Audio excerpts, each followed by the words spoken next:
Good afternoon and welcome to Sky 49 at noon. I'm Hattie Cheek. And I'm Josh Middleton. Today on Sky 49, meteorologist Dan Donnelly hits the Jersey Shore and special health reporter Patty Swayne takes a bite out of KFC.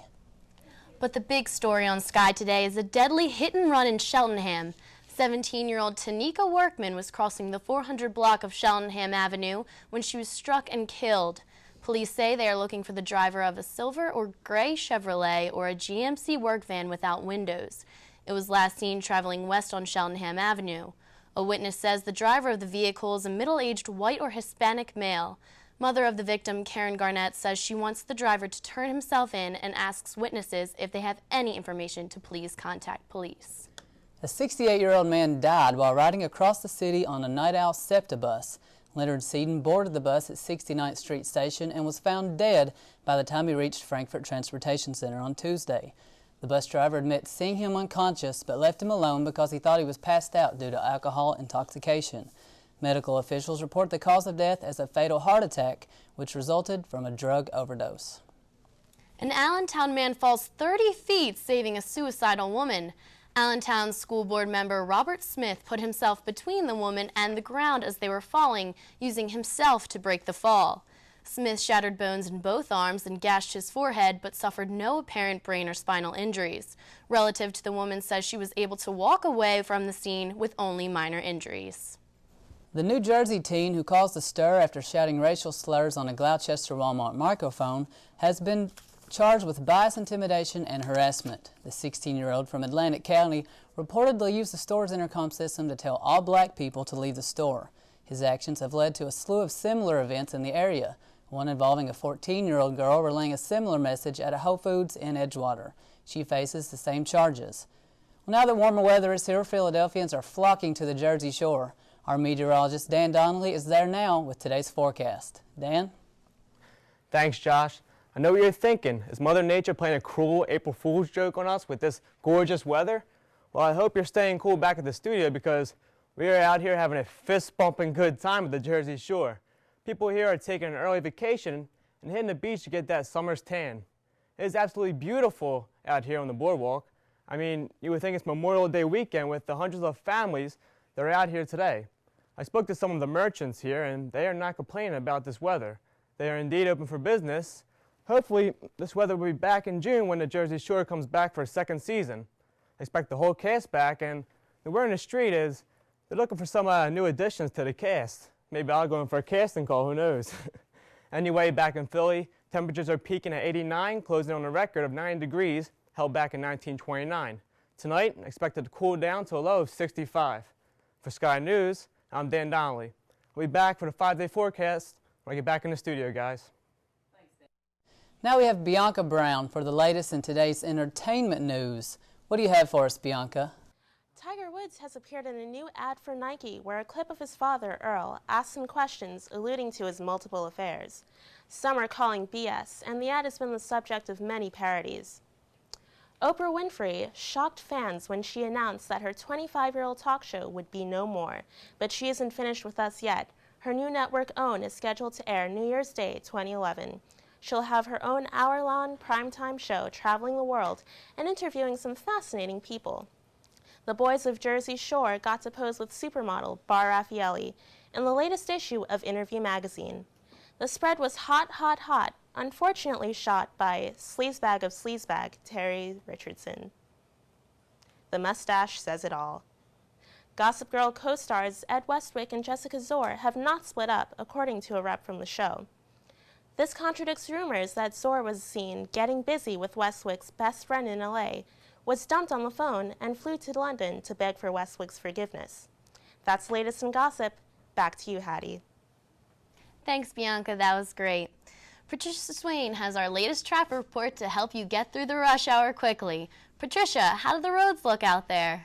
If you're traveling southbound on I-95, be aware that there's heavy traffic due to an earlier accident. Be prepared for a backup extending to Cleary Road. Northbound at Girard Point Bridge, there's a road construction. The right lane is closed on I-476. There's a southbound backup extending to Norristown. Stop-and-go traffic there.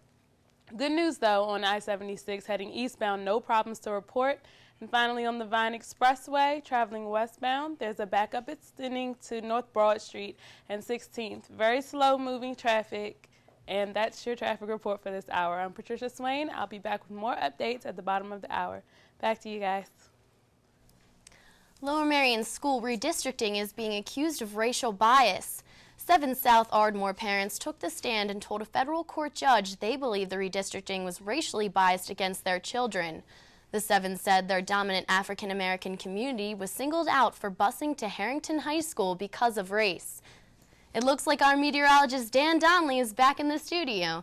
How's the 5-day forecast look, Dan? All right, as I said earlier, 89 today and sunny, but tomorrow it will be start feeling more like spring with a drop in temperature to 62 with some rain, and then for the rest of the week, 5-day forecast, we will be lingering around in the 60s. The weekend is looking good. Saturday and sunny. Saturday sunny with a high of 62.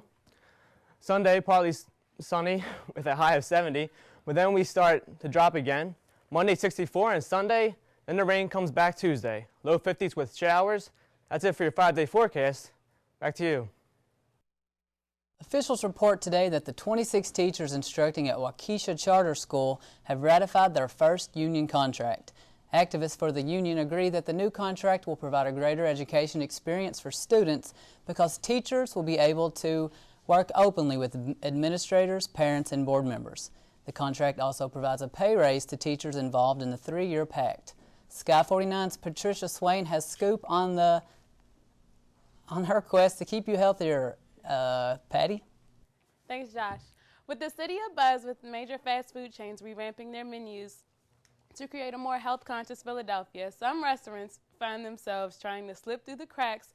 On April 12th, KFC introduced their new Double Down chicken sandwich.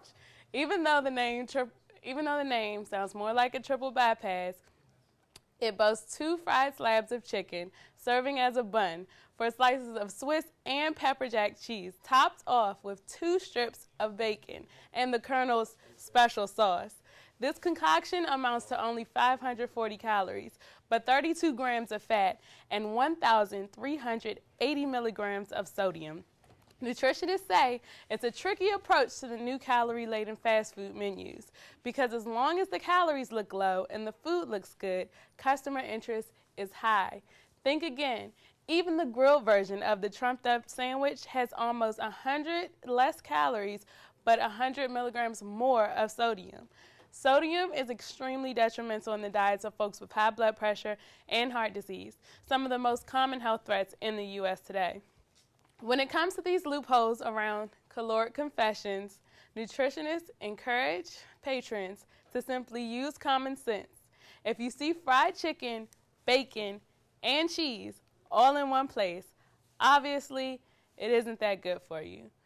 As long as you keep fast food dining to a minimum for you and your family and only splurge on an occasional treat, you shouldn't have much to worry about. We still have a while before we see how long the new addition will hang around. Back to you guys. Fried chicken, bacon, and cheese. Didn't I see that in your lunch basket this morning? You would never see that in my lunch basket, but that's all for Sky 49 at noon. We'll see you back here at 6 o'clock when Windsor Johnston brings you the latest health report from El Salvador. Thanks for tuning in. I'm Hattie Cheek. And I'm Josh Middleton. Have a great night.